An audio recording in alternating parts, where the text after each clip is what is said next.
Hi, welcome back to the film and TV channel. Hope you all stay safe and well. We're going to Channel 4 for, a proper mini-series. Sometimes they say mini-series. These things go on for 8 or 10 episodes, but this is a proper 4-episode mini-series. A sort of one-off. I can't see, they could do sequels, but it's based on a book. So, so I think this is just a one-off mini-series called Trespasses. So obviously it's British drama television made for Channel 4, and it first aired on Channel 4 on the 9th of November 2025, so you can catch up with all the episodes on the channel, all 4, or whatever they call it these days, more 4, whatever it is. I'm doing this review on the 17th of November 2025. Jack Seal of The Guardian said this was an intoxicating, rousing and heartbreaking love story. There you go. We'll see, won't we? Not too many negatives on this, actually, so that's a positive, but we'll stick with that for now. We'll have a look into it anyway. Please, guys, before we do that, just if you are new to the channel, if you're not a subscriber, if you enjoy the content, please subscribe. You can hit that like button, that'd be wonderful. If you're still with me now, just hit it, please, guys. Hope you enjoy the content. I'm sure you will if you're still with me. That helps the algorithms, helps the channel, gets stuff out there in the social world. And of course, if you do have any hype points to spare, which is a new thing on YouTube, or fairly new now, it's 2 or 3 months old now, but you can spread those around different channels, different vloggers, etc. If you've got any hype points to spare this month, I'll be very, very grateful. And that helps the algorithms, helps the channel as well. Right, let's get back onto this.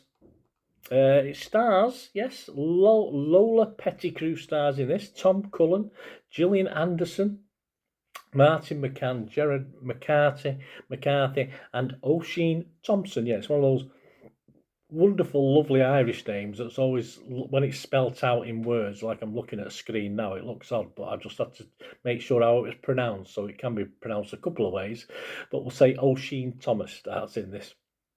And as I said, it's based on a novel. It's based on a novel of the same name by Louise Kennedy, based in Northern Ireland during the Troubles, about a Catholic teacher and a Protestant solicitor defending IRA members engaged in a forbidden relationship amidst tensions of 1970s Northern Ireland, of course. You got tarred and feathered, beat up, and God knows what if you dared to marry out, married a Protestant, married a Catholic, or vice versa. Horrible times, of course. Filming took place in Finnehy, Ballymena and Hollywood, County Down in November 2024.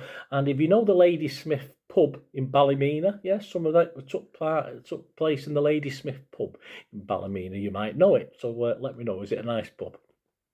Right. There are less pleasant ways for me of spending 4 episodes in the company of Lola Pettigrew. Yeah, I say that as a red-blooded male who carries this as an actor, does a great job in this and is very, very watchable. And of course, a guy called Tom Cullen might appeal to certain non-red-blooded males. Well, red-blooded males, but also other people as well. I'm not my saying, I'm talking crap out. Anyway, but he doesn't do a bad job either on the eye or as an actor. Gillian Anderson is perhaps a little bit underused, but in a non-stupid character actor moments, gives us an extra bit of oomph to proceed. And she tends to steal certain scenes as well, even when she's plastered and falling about the set, etc. Obviously, in a role as a, she's just been like this since her husband sadly passed away, but there you go. But that's Gillian Anderson. She's a great presence either way, isn't she? I think anything set in the mid-70s, 1975, is always a great interest to myself when there's little bits of TV being shown. I mean, there's one element where the kids are writing to Jimmy Savile, and I wasn't even sure whether that should have been put in, but hey, it's part of history. It is what it is, isn't it? It happened. It was what kids did. I didn't personally, although I may, because I was obviously if I'd been a bit younger, perhaps, but at 15 or 16, which is what I would have been in 1975, probably not. But anyway, they're interesting times to me, whether it's Northern Ireland, of course. Northern Ireland was a constant. I was very interested in history. I was very interested in news at the time, even as a 15, 16-year-old. I used to be able to stay up late as a young lad, and into my teen years, I was allowed to stay up late to watch the news at 10. So I was always interested in stuff like that. And of course, even over the way here in the UK, certainly in Manchester, where we had our own problems during the Troubles, of course. It was a constant thing, so it did interest me on that historical sort of basis as well. And as such, the series is sometimes as uncomfortable as you would expect it to be. But it's more about the love story against the backdrop of these troubles, and it's more a backdrop rather than going too deep, digging too deep into things. And of course, we're hoping for something better, aren't we? There is a hope in the series itself. Of course, there is, despite all the horribleness in it. And sadly, that this little love story, you just know, it's no great spoiler alert that it may hit problems, and who knows how it would end, but probably not in a good way. There are some brief sexual interludes that are, all right, fairly unnecessary beyond the initial getting together, which you'd expect that.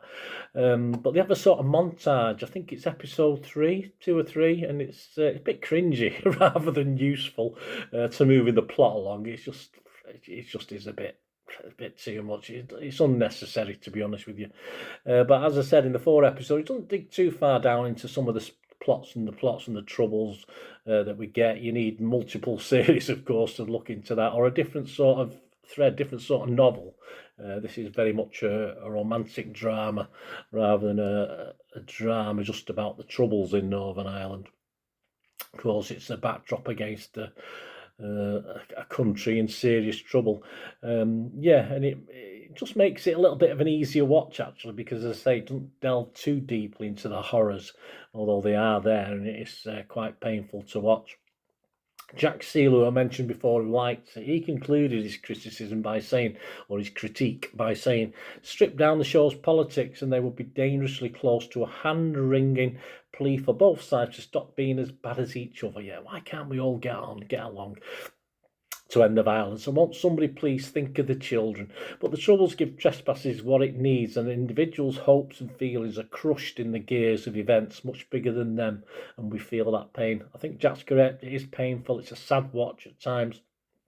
Over 50 years later, the pain remains. As I said, I don't know. I was even looking into taking a trip over to Belfast at some stage to see just what it's like at the moment, but I'm sure it's still what's the word?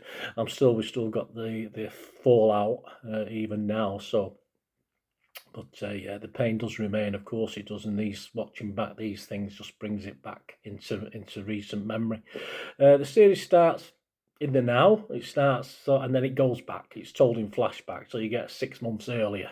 So you see a set piece, and then obviously it goes back 6 months. So we know. I think to be honest with you, if it had been told chronologically without this sort of going back in time, I think it would have still worked. I don't think it's a big problem, but it's the way things are done with these series these days, and I think it's lost its impact that it might have had a few years ago when they started doing this, but now just becomes same old, and this wouldn't have been hurt at all by just being a bit more chronologically told. And I thought a view of an Irish critic would be interesting with this as well. As I said, it's all right for me to spout across it over here in England, but Ed Power of the Irish Times, he wrote this about Trespasses. He said, Trespasses goes above and beyond in evoking the grim reality of the North in the 70s, much like Say Nothing. Yeah, this is me. On the point of Say Nothing, interesting enough, when I reviewed this Disney back feature exactly 1 year ago to the day as I'm recording this, actually, as just a coincidence.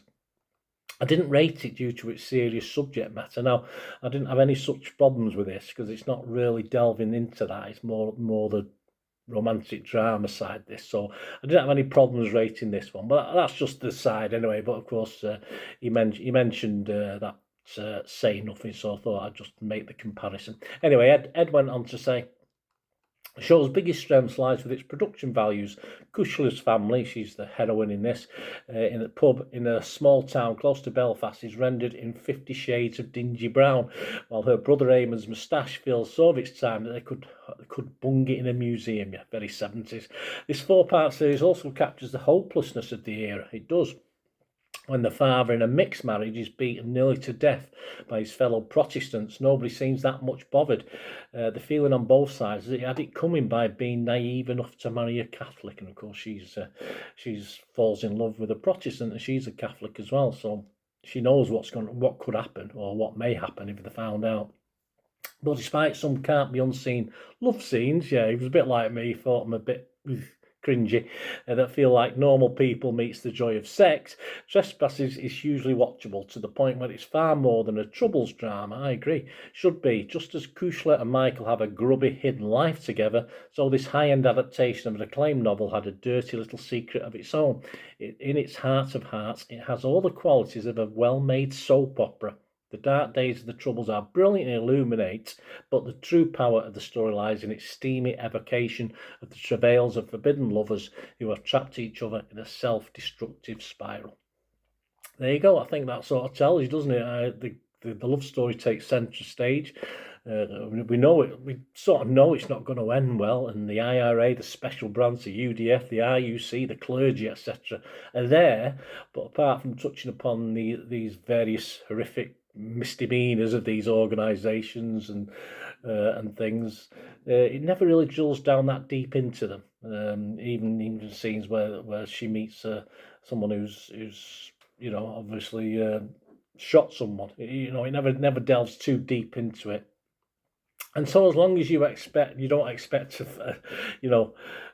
say nothing sort of thing, you'll be okay with this. You've had a romantic drama with the backdrop of the Troubles in Northern Ireland, and that's what it is. So if you want to watch that, you should enjoy it. Score-wise, yeah, only 9 critics on Rotten Tomatoes. 8 were fresh, 1 negative, 1 rotten, so that wasn't too bad. Internet Movie Database, almost 3,800 scores and reviews as I'm doing this, and it's getting a healthy 7.3. And as I said, I will mark this because I saw it more as entertainment. Very sad, of course, the background to it, but I thought this wasn't that serious enough not to class it as entertainment. So personally, I'm going to give it a 6.5. I enjoyed it. There's a lot of things it could have done better. But as I say, well, I've got to score it that, really. I'm just for the sake of Gillian Anderson and Lola Pettigrew, of course, who made it all worthwhile watching the thing in the first place. But there you go. And I'm sure Tom did for other people as well. Thanks for watching, guys. Hope you enjoyed the review anyway. Please let us know your thoughts on this. Great to have your view, and as I said, it was nice to have the sort of Irish Times view, wasn't it? It's very easy when you're in another country and you've not been actively at the pit face, if you like, with these Troubles, but it was interesting to get that little view from the guy from the Irish Times as well.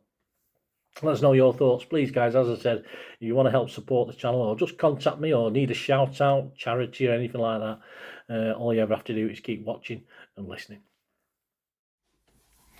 Hi again, hope you enjoyed the feature, guys. Thanks for watching. Please, if you did enjoy the content, please give us a thumbs up, and if not already done so, press that subscribe button. If you're not already subscribed, that'd be wonderful. It's free to subscribe, absolutely free.